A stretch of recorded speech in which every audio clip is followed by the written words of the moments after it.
என்னுடைய உயிரோடும் உணர்வோடும் கலந்து வாழுகின்ற அன்பு சொந்தங்கள் அனைவருக்கும் வணக்கம். நாம் மாற்றம் என்ற மகத்தான கனவை சுமந்து கொண்டு இந்த மண் முழுவதும் பயணித்து வருகிறோம். மாற்றம் என்ற சொல் வெறும் சொல் அல்ல, செயல். மாற்றம் என்றால் எதிலிருந்து மாற்றம், எப்படிப்பட்ட மாற்றம், எந்த கட்சி ஆட்சியில் இருந்து மாற்றம், எந்த கட்சியின் அரசியலில் இருந்து மாற்றம், எது இந்த நாட்டுக்கும் மக்களுக்கும் சரியான முன்னேற்றமோ அதுதான் மாற்றம். ஒரு நாடு எங்கிருந்து தன்னுடைய கட்டமைப்பை தொடங்க வேண்டும்? கல்வியிலிருந்து தான். கல்விதான் சிறந்த செல்வம், ஆகப்பெரிய வளம். ஒரு நாட்டின் வளத்தில் அறிவு வளம் தான், அதிலிருந்து தான் தொடங்க வேண்டும். ஆனால் இங்கே கல்வி என்பது முதலாளிகளின் லாபம் கொடுக்கும் தொழிலாக, பெருத்த லாபம் சம்பாதிக்கும் வணிக மையமாக மாறியிருப்பதை நீங்கள் பார்க்கிறீர்கள். ஒரு நாட்டின் எதிர்காலம் அந்த நாட்டின் வகுப்பறையில் தான் தீர்மானிக்கிறது என்கிறார்கள். ஆனால் நம் நாட்டின் வகுப்பறை அறிவு கருவறையாக இல்லாமல் வியாபார அறையாக மாறியிருப்பதை நாம் பார்க்கிறோம். ஒரு சமூகத்தை ஒழுக்கம், நன்னெறி, அறச்சிந்தனை எல்லாம் கொண்ட மேம்பட்ட சமூகமாக கட்டமைக்க கல்விதான் அடிப்படை. அந்த கல்வி நம் இடத்தில் இல்லை. தனியார் பள்ளி கல்லூரிகள் தரமிழந்து இருப்பதை நாம் பார்க்கிறோம். அடித்தட்டு உழைக்கும் மக்கள், ஏழை எளிய மக்களின் பிள்ளைகள் வழியின்றி படிக்கிற இடமாக மாறியிருக்கிறார். அரசை நடத்துகிறவர்கள், அமைச்சர்கள், சட்டமன்ற உறுப்பினர்கள், பாராளுமன்ற உறுப்பினர்கள் யாருடைய பிள்ளையும் அரசு பள்ளி கல்லூரியில் படிப்பதில்லை. அங்கே வேலை செய்கிற ஆசிரியர் பெருமக்கள், பேராசிரியர் பெருமக்களுடைய பிள்ளைகள் கூட அங்கு படிப்பதில்லை. காரணம் தரமில்லை. தரமில்லாத ஒன்றை தன் நாட்டு மக்களுக்கு எதற்காக அரசு நடத்த வேண்டும் என்று அறிவு சமூகம் சிந்திக்க வேண்டும். அடுத்ததாக ஒரு நாட்டில் மிக மிக அவசியமான ஒன்று உயிர் காக்கும் மருத்துவம். மருத்துவம் ஒரு மகத்தான சேவை, அது என் மக்களுக்கு தேவை என்பதுதான் இருக்க வேண்டிய நிலைப்பாடும் கோட்பாடும். ஆனால் அப்படி இல்லை. முதலமைச்சருக்கு உடல்நிலை சரியில்லை என்றால், அம்மா ஜெயலலிதா அவர்களுக்கு முடியவில்லை என்றால் அப்போலோ போய் மருத்துவம் செய்கிறார். முதலமைச்சர் ஐயா கருணாநிதிக்கு முடியவில்லை என்றால் காவேரி எம்ஜி ராமச்சந்திராவை போய் மருத்துவம் செய்கிறார்கள். ஆனால் மக்களுக்கு மருத்துவ உடல்நிலை சரியில்லை என்றால் அரசு மருத்துவமனையில் போய் மருத்துவம் செய்யணும் என்கிறார்கள். அப்போது அரசை நடத்துகிற அமைச்சர்கள், தலைவர்கள் ஏன் அரசு மருத்துவமனையில் போய் மருத்துவம் செய்யவில்லை? தரமில்லை. அப்ப தரமில்லாத ஒரு மருத்துவத்தை தன் நாட்டு மக்களுக்கு எந்த தலைவன் கொடுப்பான்? தரமில்லாத உணவை, கெட்டுப்போன உணவை, தரமில்லாத ஒன்றை ஏதாவது ஒரு தகப்பன் தன் பிள்ளைக்கு கொடுப்பானா என்று அறிவார்ந்த சமூகம் சிந்தித்து பார்க்கணும். ஒரு நாட்டின் அடிப்படை கல்வி, மருத்துவம். அடுத்ததாக நீர், குடிநீர் விநியோகம், தூய குடிநீரை பகிர்ந்தளிப்பது. தண்ணீர் எங்கே இருக்கிறது? விற்பனை பண்டம். மருத்துவம் முதலாளிகளிடத்தில் இருக்கிறது. அதிக லாபம் ஈட்டும் தொழில் மருத்துவம் இருக்கிறது. தண்ணீர் மனித தேவை மட்டுமல்ல, எல்லோரும் தெரியும். நமக்கு மட்டும் தாகம் அல்ல, எல்லா உயிர்களுக்கும், இந்த மரத்திற்கு, அந்த செடிக்கு, அந்த பூச்சிக்கு, அந்த வண்டுக்கு, அந்த கொக்குக்கு, குருவிக்கு, எல்லா உயிர்களையும் பற்றி கவலைப்படாமல் தன்னை பற்றி மட்டுமே சிந்தித்த மனிதன் இந்த பூமியை நாசப்படுத்திக் கொண்டிருக்கிறான்.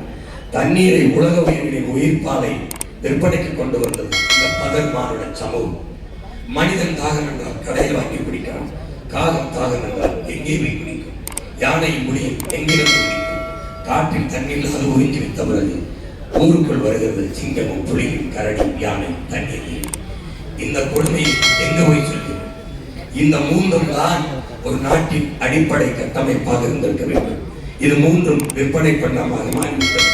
ஒரு நாட்டை பசியில்லாத நாடாக படைக்க வேண்டும் என்றால் வேளாண்மையை முன்னிறுத்தி அதை அதை சார்ந்த பொருளாதாரத்தை ஒரு நாடு முன்னெடுக்க வேண்டும். உலக உயிர்களின் உயிர் தேவை என்பது உணவு தேவைதான். நீங்கள் கார் இல்லாமல் வாழ முடியும், செல்போன் இல்லாமல் வாழ முடியும், தொலைக்காட்சி இல்லாமல் வாழ முடியும். நீங்கள் குளிரூட்டி இல்லாமல், குளிர்சாதன பெட்டி ஃப்ரிட்ஜ் இல்லாமல் கூட வாழ முடியும். ஆனால் நீரும் சோறும் இல்லாமல் உங்களால் வாழ முடியுமா என்று சிந்தித்து பார்க்க வேண்டும். கார் இல்லை என்று எந்த நாட்டில் புரட்சி வந்திருக்கிறது? செல்போன் இல்லை என்று எந்த நாட்டில் புரட்சி வந்திருக்கிறது? டிவி இல்லை, ஃப்ரிட்ஜ் இல்லை என்று எந்த நாட்டில் புரட்சி வந்திருக்கிறது? நான் நீரும் சோறும் இல்லாத நாட்டில் எந்த நாட்டில் புரட்சி போர் வெடிக்காமல் இருந்திருக்கிறது என்பதை, போராட்டம் வெடிக்காமல் இருந்திருக்கிறது என்பதை அறிவு சமூகம் எண்ணி பார்க்க வேண்டும். அருகிலே இலங்கையிலே, அண்மையிலே நேபாளத்தில், மிக அண்மையிலே பங்களாதேஷிலே கலவரம் வெடித்ததற்கு காரணம் என்ன? பொருளாதார வீழ்ச்சி, நிர்வாக சீர்கேடு, வறுமை. ஒரு கிலோ ஆப்பிள் 1000 ரூபாய், ஒரு லிட்டர் பெட்ரோல் 5000 ரூபாய், ஒரு கிலோ அரிசி 2000 ரூபாய் என்று தவிர்க்க முடியாத விலையேற்றங்களால் மக்கள் வாழ முடியாத சூழல் வரும்போது புரட்சி தானாக தோன்றி விடுகிறது. ரஷ்ய புரட்சியாக நெடுநிலத்தில் புரட்சி புரட்சி என்கிறீர்களே, அது எப்போது வரும்? அது எப்போது வரும்? இதுவரை வாழ்ந்தது போல இனி எப்போதும் வாழ முடியாது என்கிற நிலை ஏற்படுமானால் மக்கள் தாங்களே புரட்சி செய்வார்கள் என்கிறார். அந்த நிலை இங்கே உருவாகாமல் தடுக்க வேண்டும் என்றால் வேளாண்மையை முன்னிறுத்தி கட்டமைக்க வேண்டும். இங்கே விளைநிலங்களை எல்லாம் வீட்டு மனைகளாக்கிவிட்டு விளைநிலங்களை எல்லாம் சிப்கார்டு கண்டறிந்த தொழிற்சாலைகளுக்கு 2000 ஏக்கர் 3000 ஏக்கர் என்று பறித்துக் கொடுக்கிற அரசு. தனியார் முதலாளிகள் சூரிய ஒளியில் மின்பூங்கா அமைப்பதற்கு, காற்றாலை அமைப்பதற்கு கணக்கில்லாத நிலங்களை எடுத்துக் கொடுக்கிறார்கள். இந்த நிலை மாறவில்லை. விளைநிலங்களின் வளமே கொஞ்சம்தான். 180 கோடி மக்கள் தொகையை தொடுகிற நாடு. 150 கோடி மக்களுக்கும் கார் கொடுக்க திட்டம் வைத்திருக்கிறது, செல்போன் கொடுக்க திட்டம் வைத்திருக்கிறது. 150 கோடி மக்களுக்கும் நீரும் சோறும் கொடுக்க ஒரு திட்டம் இருக்கிறது என்று அறிவார்ந்த மக்கள் யாராவது ஒருவர் சொல்லுங்கள். இந்த நாட்டுக்கு நான் வந்தால் மிக்ஸி கொடுப்பேன், நான் வந்தால் கிரைண்டர் கொடுப்பேன், நான் வந்தால் டிவி கொடுப்பேன், நான் வந்தால் ஃப்ரிட்ஜ் கொடுப்பேன், 10,000 கொடுக்கிறேன், 2,000 கொடுக்கிறேன் என்றால் நான் வந்தால் பசி இல்லாத நாடாக மாற்றி படைப்பேன். நான் வந்தால் ஃப்ரிட்ஜ் தர மாட்டேன், ஃப்ரிட்ஜுக்குள் வைக்கிற காய்கறி கிழங்கு கீரையை தருவேன். நான் வந்தால் மிக்ஸி தர மாட்டேன், மிக்ஸியில் போட்டு அரைக்கிற மிளகாய், மஞ்சள், மல்லித்தூள் அதை தருவேன், மல்லியை தருவேன். நான் வந்தால் கிரைண்டர் தர மாட்டேன், கிரைண்டர் ஆட்டுறதுக்கு அரிசி, பருப்பு, உளுந்தை தருவேன். ஒரு தலைவன் சொல்கிறானா? ஒரு தலைவன் ஃப்ரிட்ஜை கொடுப்பான், அதில் எதை கொண்டு வைப்பாய்? கொடுத்தவன் தலை வெட்டி வைப்பாயா? கை வெட்டி வைப்பாயா? காய்கறி வைப்பாய், அதை தருவான். அது என் விவசாயி தான் தருவான். விவசாயி தான் தருவான். கொரோனா வந்தது, கொரோனா வந்தது. கண்ணுக்கு தெரியாத ஒரு நுண்ணுயிரி பாக்டீரியா, கண்ணுக்கு தெரியாத, உனக்கு உணர்த்த வந்தது. என்ன வந்தது? எல்லாரும் லாக்டவுனில் வீட்டில் படுத்திருந்தார். நகை கடைக்கு போய் குறைந்த விலைக்கு நகையை வாங்கலாம் என்று சிந்தித்தவங்க, கார் கடைக்கு போய் விலை உயர்ந்த காரை வாங்கி வந்து நிறுத்தலாம் என்று யோசிப்பது யார்? விலை உயர்ந்த கடையில் போய் நல்ல பட்டாடைகளை வாங்கி அடுக்கி வைக்கலாம் என்று சிந்தித்தது யார்? செல்போன் வாங்கி வைக்கலாம். யார் யோசித்தீர்கள்? எங்கு மளிகை கடை திறந்திருக்கும், அரிசி பருப்பு காய்கறி கிடைக்கும் என்றுதான் அல்லாடினீர்கள். அப்போது என்ன உணர்த்துகிறது கொரோனா? எது இல்லாமல் நீ வாழ்ந்து விடுவாய். நீரும் சோறும் அரிசியும் பருப்பும் இல்லாது வாழ முடியாது என்பதை உணர்த்தியது. நீ யார் இல்லாமலும் வாழ முடியும். உடன் பிறந்தவனே, விவசாயி இல்லாமல் வாழ முடியாது. அதனால்தான் சொல்லுகிறேன், உன் மகன் உலக உயிர்களின் உயிர் தேவை உணவு தேவைதான். அந்த உணவை படைப்பவன் உழவர் குடிமகன் விவசாயி. எல்லாரும் மனிதன் செய்கிற வேலையை செய்கிறான், விவசாயி மட்டும் தெய்வத்தின் வேலையை செய்கிறான். உங்கள் மகன் என்ன சொல்கிறேன்? வேளாண்மையை முன்னிறுத்திய பொருளாதார கட்டமைப்பு, தற்சார்பு, பசுமை, தாய்மை பொருளாதாரம். வேளாண்மையை முன்னிறுத்தி கட்டுவதால் அந்த தற்சார்பு பசுமை பொருளாதாரத்தை நம்முடைய தாத்தா காந்தியின் நேரடி உதவியாளர் ஜே.சி. குமரப்பா பல அடுக்குகளாக இருக்கிறார். டிராக்டர் எந்திரத்தை கண்டுபிடித்து கொடுத்து நிறுத்தின போது டிராக்டர் நல்லா உழும் என்றான். தாத்தா கேட்டார், ஜெயசி குமாரப்பா, என் மாடு சாணி ஓடுது, இது போடுமா என்று கேட்டார். உனக்கு புரியும் என்று கேட்டு, தற்சார்பு என்பது எப்படிப்பட்ட வார்த்தை என்றால், என் மாடு நான் உழுவேன், என் மாடு சாணம் சேமிப்பேன், நிலத்துக்கு உரம் நான் விளைய வைப்பேன், நான் அறுப்பேன், அடியை காட்டுக்கு விடுவேன், நடுவை மாட்டுக் கொண்டு வருவேன், நுனியை வீட்டுக் கொண்டு வருவேன், என் கூலத்தை என் மாட்டுக்கு போடுவேன், சாப்பிடுவான். நான் அறுத்து கருத்தை நெல்லை அடித்து புடையல் பற்றுவேன், என்னோடு சேர்ந்து என் மாடு மிதிப்பான். நான் இந்த வைக்கோலை ஏற்றிக்கொண்டு வந்து அவனுக்கு வைப்பேன், அவனை தூக்கிட்டு வந்து அடுக்குவான், பிறகு அவனுக்கு இதையாக போடுவேன். நான் நெல்லை கொத்தி அரிசியாக்குவேன், தவிடை அவனுக்கு போடுவேன். நான் சாப்பிடுவேன், மிச்சம் பழைய சோறு தண்ணி அதை தொட்டியில் ஊற்றி அவனுக்கு உணவாக்குவேன். நான் அரிசி எனக்கு, தவிட அவனுக்கு, நெல் எனக்கு, வைக்கோல் புல் அவனுக்கு. இப்படி நாங்கள் ஒருவருக்கு சார்ந்திருந்தோம். ரசாயன உரமில்லை, டிராக்டர் எந்திரம் இல்லை, அவனே விழுவான். பாரத்தை தூக்கிட்டு வருவேன், அவனே வண்டி இருப்பான். இதுதான் எங்களுக்கு நாங்களை சார்ந்து வாழ்ந்த தற்சார்பு வாழ்க்கை. என்று நினைக்கிறேன். இந்த வாழ்க்கை தான் தற்சார்பு. தான் தற்சார்பு, தாய்மை பொருளாதாரம், பசுமை பொருளாதாரம், வேளாண்மையை முன்னிறுத்தியது. உன் நாடு காரை ஏற்றுமதி செய்கிறது, 50 லட்சம் காரை ஒரு ஆண்டுக்கு. ஆனால் வெங்காயம் பருப்பை இறக்குமதி செய்கிறது. ஒரு டன் கார் உற்பத்தி செய்ய 4.5 லட்சம் டன், 4.5 லட்சம் தண்ணீர் தேவைப்படும். ஒரு கார் தயாரிக்க குடிச்சிட்டு வழியில் வந்து வெச்சோல் வாற்றல் என்கிறோம், வெச்சோல் வாற்றல் என்கிறோம், மழை நீர் என்கிறோம். ஆனால் இந்த பொறியியல் முதலாளி நம்ம ஊர் சென்னையில் வந்து கார் தயாரிக்க எந்த கோயிலில் வேண்டிக் கொண்டார்? ஏன் இங்கு வந்து தயாரிக்கிறாங்க? இங்கே தண்ணீரை உறிஞ்சிக் கொள்ளலாம், மனித உழைப்பு மடிவாக இருக்கிறது, உழைப்பை சுரண்டிக் கொள்ளலாம், உற்பத்தியை பெருக்கலாம், அதிக லாபம் ஈட்டலாம். ஒரு நொடி கூட மின்சாரம் அடையாது, தடையில்லாத மின்சாரம் தருவார்கள் இந்த ஆட்சியாளர்கள். மக்களுக்கு 7 ரூபாய்க்கு கொடுத்தால் அவனுக்கு குறைந்த கட்டணத்தில் கொடுப்பார்கள். புரிகிறது நினைக்கிறேன். அவன் உற்பத்தி செய்கிற காரை எடுத்து செல்ல விரைந்து கொண்டு போக 8 வழிச்சாலை 4 வழிச்சாலை போட்டு கொடுப்பார்கள். அதனால இங்கு வருகிறார். ஆனால் காரை ஏற்றுமதி செய்த ஒரு நாடு வெங்காயம் பருப்பை இறக்குமதி செய்து, சோலை இறக்குமதி செய்து, எந்த நாட்டிலிருந்து வெங்காயத்தை இறக்குமதி செய்து? பாலைவன நாட்டிலிருந்து. சோலை போல வளத்தை வைத்திருக்கிற நாட்டில் மக்களுக்கு வெங்காயத்து கூட விளை வைத்து தர முடியாத வெங்காயங்களிடம் நீ ஆட்சியை கொடுத்து. பாலைவன நாடு எகிப்து ஈஜிப்து எப்படி வேளாண்மை செய்யலாம்? பாலைவனத்தில் மணலை தள்ளி விட்டுட்டு பாலித்தீன் சீட்டை வைக்கிறான். இங்கிருந்து நம்ம நாட்டில் இருந்து மண்ணை கப்பல்ல கொண்டு போய் அந்த மண்ணை கொண்டு அதுல கொட்டி அதுல வெங்காயத்தை விளைய வச்சு இந்த வெங்காயங்கள் கம்மியாற்றி செய்யறாங்க. இந்த வெங்காயங்கள் வெக்கம் இல்லாமல் அதை வாங்கி சாப்பிட்டு கொண்டு நல்ல ஆட்சி, சூப்பர் ஆட்சி, இந்தியா சமன். வைத்தியக்கார கூட்டமே, வைத்தியக்கார கூட்டமே, வைத்தியக்கார கூட்டமே, உன்னை எப்படி எல்லாம் எடுத்தாங்க. உன்னுடைய நாய், உன்னுடைய நாட்டு நாய் உன்னோட காடு காக்க வந்தது, உன்னோட வேட்டைக்கு வந்தது, உன்னோட வீட்டை காவல் காத்தது. ஏசி போட்டாயா, அதுக்கு கோழி ஆடு வாங்கி போட்டாயா, மிச்சச்சோரை வித்தினாய், எச்சச்சோரை வித்தினாய், சாப்பிட்டு விட்டு கிடந்தது. அதை தெருநாயாக்கி விட்டு ஒரு நாய்க்குட்டி 25,000க்கு வாங்கி வந்து வெளிநாட்டு நாயை சந்தைப்படுத்தினான்.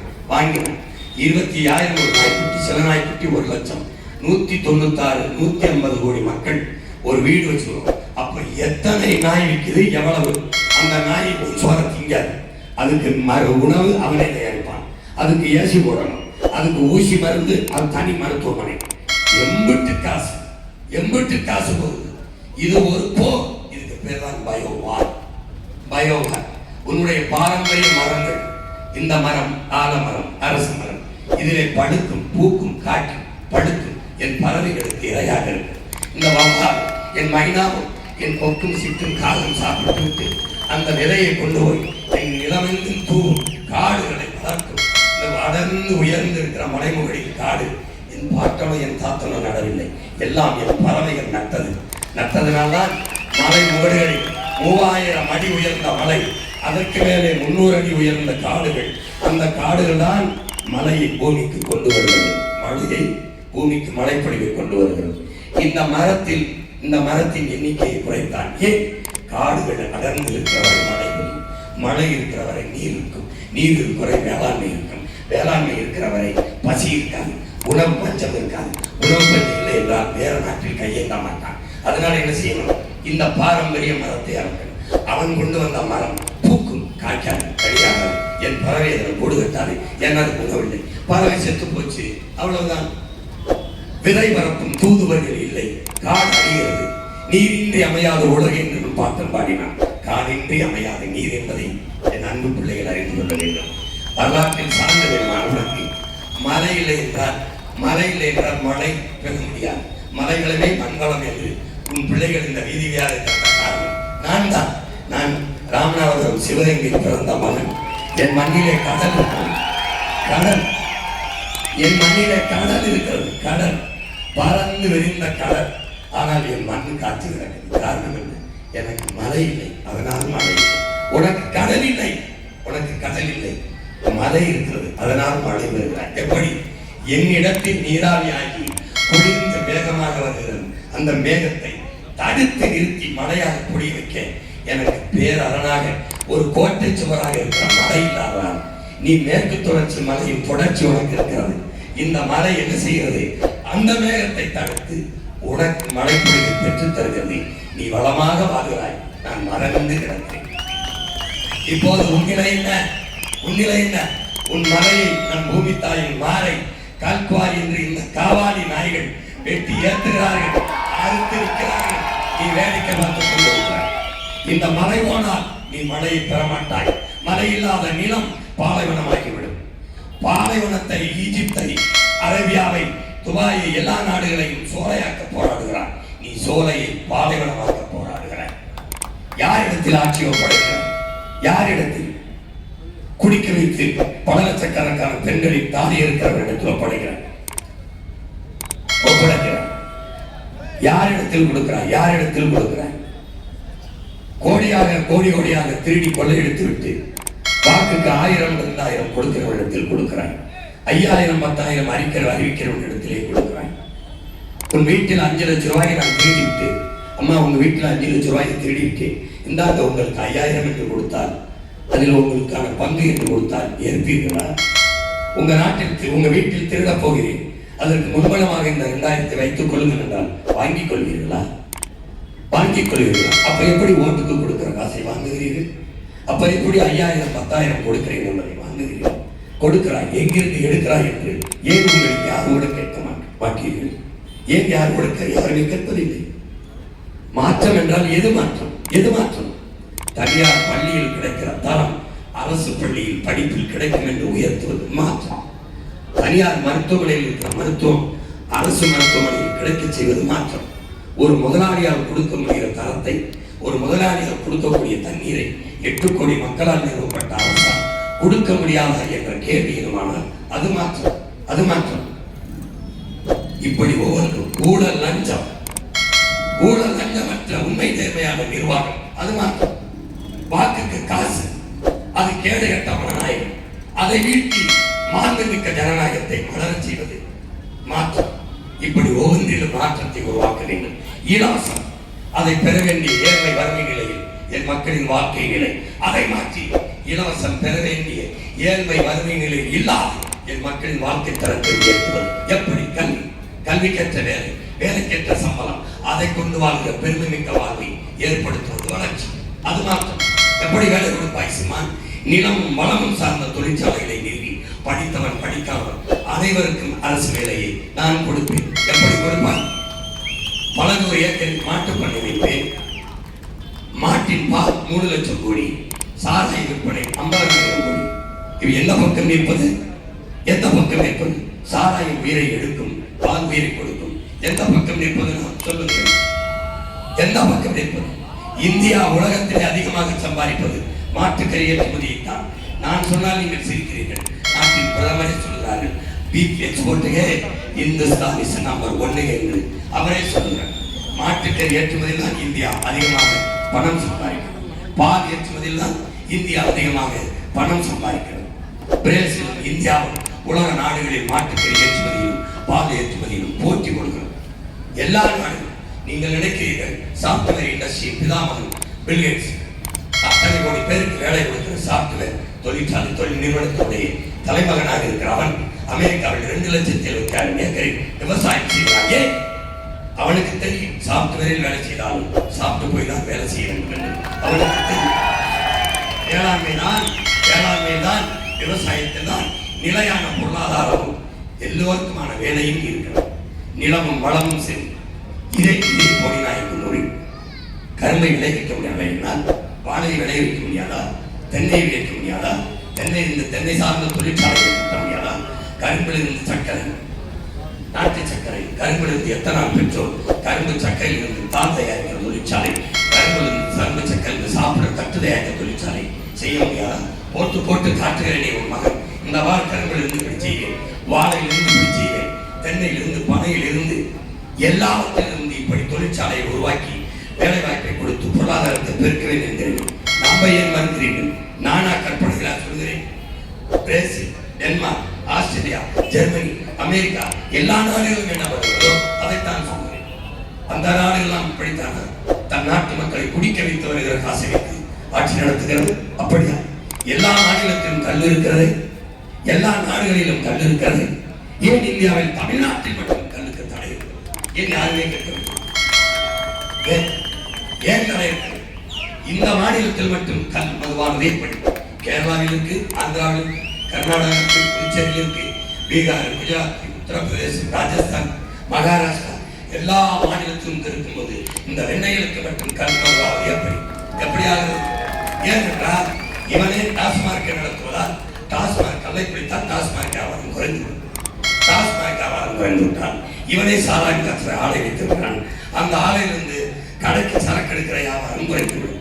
இதற்காக கடை பலவாக்கி இதை கூட உணராத மயக்கத்தில் இருக்கிற மக்கள் எப்போது தெளிவர போகிறீர்கள்? சாதி மயக்கம், மத மயக்கம், சாராய மயக்கம், திரை மயக்கம், 4 மயக்கத்திலிருந்து என்று இந்த இனம் விடுதலை அடையும். என்று வாக்குக்கு காசு கொடுக்கிறவன் பாவி, அந்த காசை வாங்கிக் கொண்டு ஓட்டு போடுகிறவன் தேச துரோகி என்று சிலையாக இருக்கிற தெய்வ திருமகன். இந்த நாட்டை எங்கேயும் எந்த கருணாநிதி சிலை, எந்த எம்ஜிஆர் ஜெயலலிதா சிலை, எந்த ஈவே ராமசாமி ஐயா சிலை சிறை கொண்டு கொடுக்கிறது? யாராவது ஒருவன் சொல், யாராவது ஒருவன் சொல். இந்த நாட்டு விடுதலைக்கு போராடி 9 ஆண்டுகள் சிறையில் இருந்த என் தாத்தன் விடுதலை பெற்ற இந்தியாவின் சிலை அடிக்கும் போது சிறையில் இருக்கிறார் என்றால் இதை விட கேவலம் இருக்கிறார் என்றால் உண்டா? காமராஜரும் தாத்தா காமராஜரும் நம் தாத்தா தெய்வ திருமகன் சிலையாக இருக்கும் போதும் சிறையில் இருக்கிறார்கள். அவர்கள் எல்லாம் ஒரு நாள் இந்த நாட்டு விடுதலைக்கு சிறையில் இருந்தாங்க. சொல்லு. என் அப்பா நல்லகனுக்கும் ஐயா கருணாநிதிக்கும் 1 வயசு தான் வித்தியாசம். ஐயா கருணாநிதி அப்பா நல்லகனோட 1 வயசு மூத்தவன். 7 ஆண்டுகள் இந்த நாட்டு விடுதலைக்கு சிறையில் இருந்தவன் என் தகப்பன் நல்லகன். அவனுக்கு என்ன பதவி கொடுத்தாய்? கவுன்சிலர், எம்எல்ஏ, எம்பி நின்று தோற்கடித்தாய். அவன் மீசை இல்லாமல் ஏன் இருந்தான்? விடுதலை போராட்டத்துக்கு வெளியில போய் மீசை போக முடியாது, புடிங்கிறான் இல்லைங்க. சுல்தான் இருந்தா தான் புடுவாய் என்ற மொத்தமாக வலித்து விட்டவர்கள் செத்து போறாடா 100 வயசு. நல்லகனை விட்டுவிட்டு நடிகனை சென்ற கூட்டமே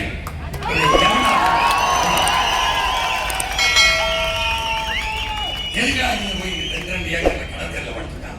கப்பல் வெட்டி தமிழனின் வா என் பாட்டு வாவுசியோட நாட்டுக்கு போராடுகிறார். ஒரு நாள் அவர்கள் சிலையெல்லாம் திறந்த வழியில் இருக்கிறது. என் தாத்தைகள் சிலையெல்லாம் செத்து சிலையான பிறகு சிறைக்குள்ளே இருக்கிறார். மான தமிழருக்கு வெட்கக்கேடா. உன் மகன் ஆட்சிக்கு வந்தவர்கள் இந்த திறந்த வழியில் வைக்கிற எவனாவது தோற்றான்.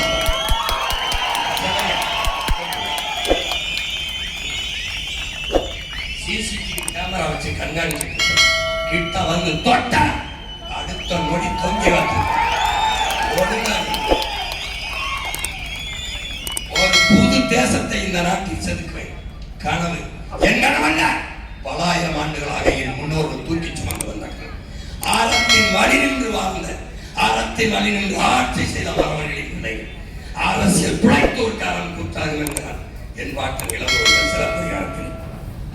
மன்னராட்சி காலத்திலே ஒரு சாதாரண மகள் அரசவையிலே கால் சிலம்பை மன்னனுக்கு முன்பு உடைத்து நீதியை நிலைநாட்டிவிட முடியும் என்கிற ஜனநாயகத்தை வைத்திருந்தவன் என் பாட்டன் பாண்டிய நெடுஞ்செழியன்.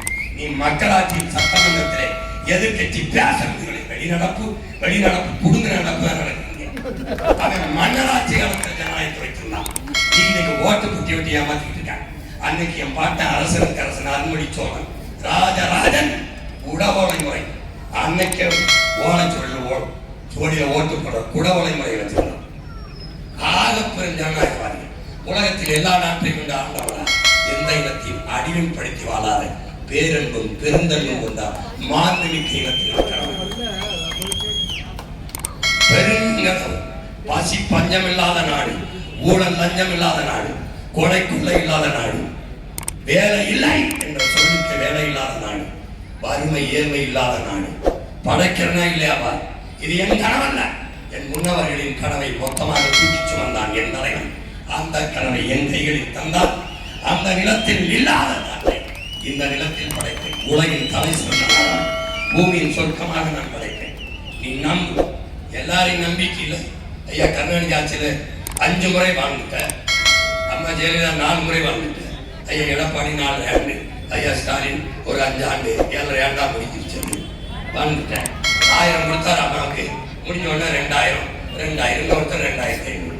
உன் மானத்தை ஏழை விட்டுட்டு இருக்கான், நீ பார்த்துக்கிட்டு இருக்கான்.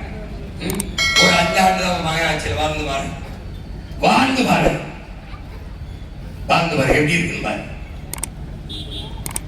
சிறந்த நாடாக படைப்பேன். உலகத்தின் தலை சிறந்த கல்வியில், மருத்துவத்தில், வேலைவாய்ப்பில், தொழில்நுட்பத்தில் சிறந்த நாடாக படைப்பேன். நீ நம்பு.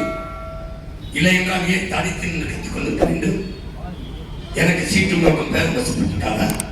என்னோட கூட்டணி விரும்பியிருக்க மாட்டார்களா? விரும்பியிருக்க மாட்டார்கள். என்னை கூட்டணிக்கு 0.5 1 விழுக்காடு வச்சுக்கொண்டு சீட்டு நோட்டும் பேசி பேரம் பேசி இங்கிட்டு போறியா அங்கிட்டு போறியான்னு சொல்லும்போது 8.5 விழுக்காடு 36 லட்சம் வாக்களித்திருக்கிறது. 3வது பெரிய கட்சி. எனக்கு முன்னாடி 2 வைக்கப்பட்ட பதவி இல்லை, மக்களுக்காக உதவி, பணம் இல்லை, பிறந்த இனம். இது 2ல எது? பதவியை விட என் மக்களுக்கான உதவி முதன்மையான, பணத்தை விட என் இனம் பெரிய, என் வருமானத்தை விட நான் பிறந்த இனத்தின் மானம் பெரிய. இங்கே வந்து கத்திக் கொண்டிருக்கிறோம்.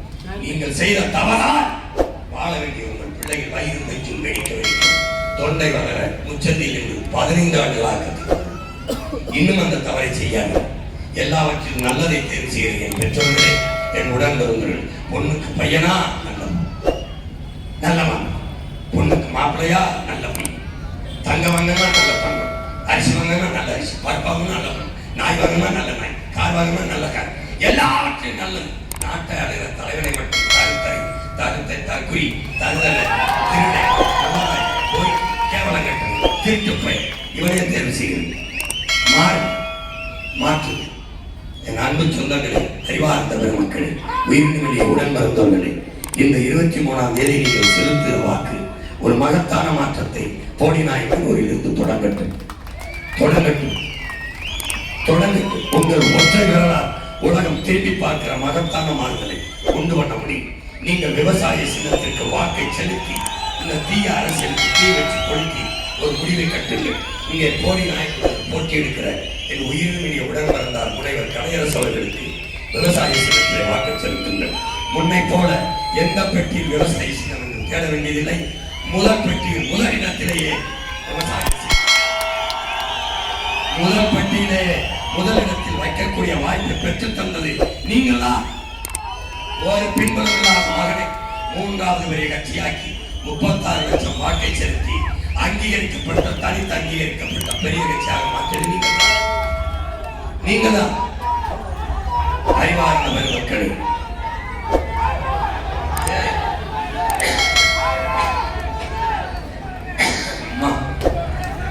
பேசவே கஷ்டப்படுத்தி பாடத்தில்